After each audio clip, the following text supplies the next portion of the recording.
Sa portion po na to mga ka-idol ay kinakabahan na po kami at nag-inject po kami ng oxytocin dahil nga po yung biik ay kahit anong hila po namin ay hindi po siya mahatak. So nahihirapan na po yung inahin sa kakaere. Ang iniisip po namin dito ay baka magkadikit po yung dalawang biik. So, good morning po mga ka-idol, no? So yan, kung napapansin nyo po, dito na po kami natulog kagabi kasi ang akala namin ay manganganak na siya. At hanggang ngayon ay hindi pa rin po. So ang kasama ko kagabi na matulog po dito ay si Justin. So dito po siya, and then doon naman ako.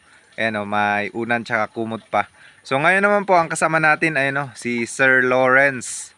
Sir, tingin naman dito sir.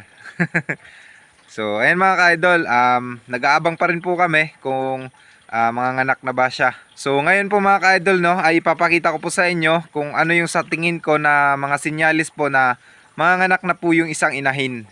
So let's go. So ngayon po mga ka-idol ay pang 114 days na po ni Bite Queen at hindi pa rin po nanganganak. So expected po namin na ngayon pong araw na to ay manganganak na to.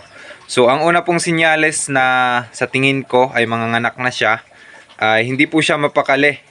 So, humihiga, tumatayo. Yun po yung una kong napansin sa kanya. And then, pangalawa po, chinek ko po yung kanyang dede ay may gatas na po. Marami ng gatas. Lalo na po ngayon. Mas marami na po ngayon compare po kagabi. And then, yung pangatlo naman po ay yung pag tumatai po siya ay paunti-unti at mayat maya po ay tumatai. So yun po yung isa sa napansin ko po sa kanya. And then kagabi po mga ka-idol ay napakaingay niya po. Ganun pa rin, hindi po siya mapakali. Unlike po ngayon, ayan, tahimik na po siya. At sa tingin namin ay manganak na to. And then yung isa naman po mga ka-idol na pinaka sa tingin ko ay magandang palatandaan po na manganak na ay tawag dyan. Binubungkal niya po yung semento dyan sa sahig. Gamit po yung kanyang nguso. Yun po yung kanyang ginagawa. And then, ano po, yung kanyang paa, ginaganyan-ganyan na po yung sahig. Ano bang tawag nun sa Tagalog? Basta yung parang manok, yung kinakaykay niya yung sahig. And then, kaninang umaga po, yung tali niya ay kinakagat-kagat niya and then hinihila-hila niya po. Siguro gusto niyang maputol at gusto niyang maghanap ng lugar ng maaanakan. So yun po yung sa tingin ko mga ka-idol na pinaka the best na palatandaan pag malapit na siyang manganak.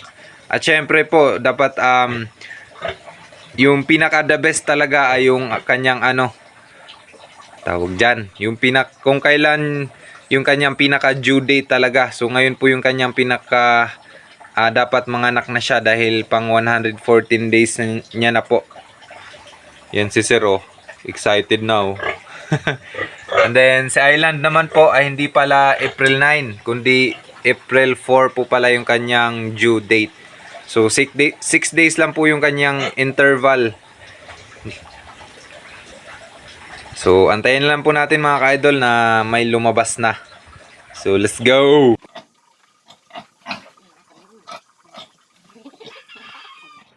At yan nga po mga ka-idol, dito po sa portion na to ay meron na pong lumabas na parang laway sa kanyang ari na may kasama po yung dumi ng biik tsaka may konting dugo.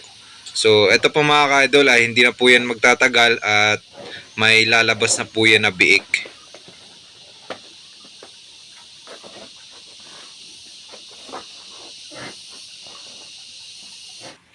At yan po ang palatandaan ko mga ka-idol na may lalabas na po na biik. Yan. Ang ginagalaw-galaw niya po yung kanyang buntot. So yan po yung palatandaan ko. And then inaangat-angat niya yung puwet niya.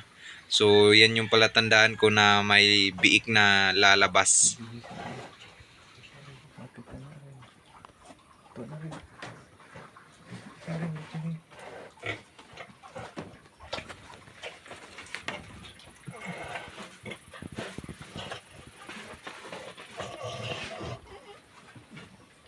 So at ayan na nga po mga ka-idol, una biik. Yan, napakalaki dahil sumigaw talaga yung inahin sa pag-ire dahil napakalaki nung biik na yan. So ito palang inahin na to ay first time pa lang po niyang manganak. At ganyan po ang ginagawa namin mga ka-idol, hinihila po namin yung kanyang umbilical cord. So di ko po alam kung tama po ba to. So yan po kasi yung nakasanayan namin.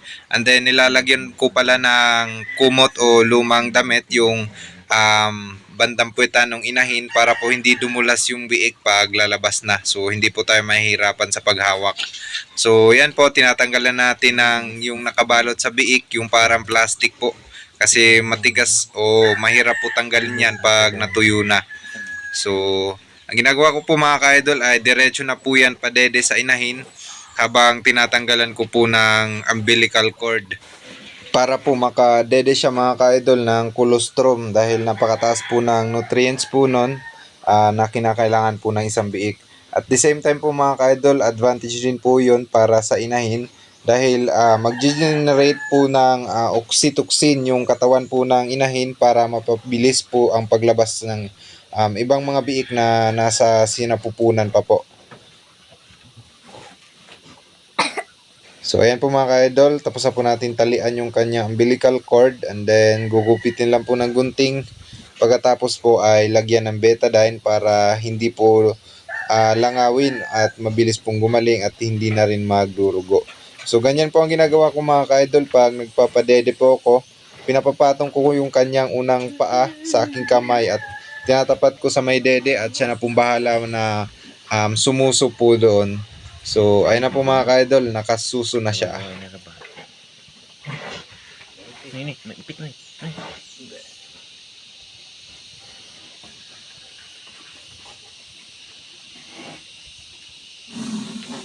At ito na po mga ka-idol yung ating pangalawang biik. So yan po yung disadvantage pag wala pong damit na inilagay dyan sa tapat po ng kanyang are. Dahil dumudulas po yung biik at nahihirapan po tayo sa pagpuna sa kanyang bibig tsaka sa ilong. So mas maganda talaga na meron pong kumot dyan or lumang damit. So ino mga ka-idol, napaka cute.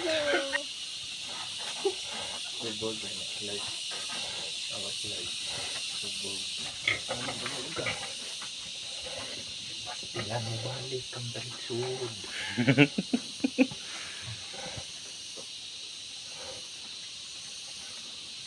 Anong kapon?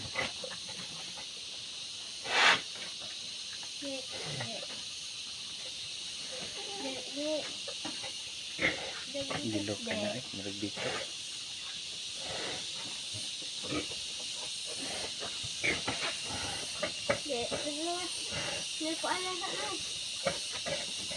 At ayan mga ka-idol, pangatlo po. So yan, sunod-sunod po lumabas yung tatlo.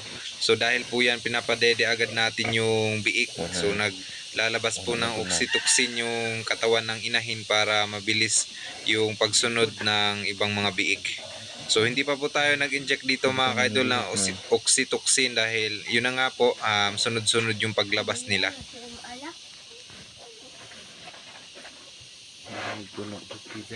Pang-apat mga ka-idol, yan, napakalaki. Yun buhay na buhay dahil umiiling-iling po siya pagkalabas. Ayan napaka-cute. Ganggong kupito. Gabi di mo pagkagabi.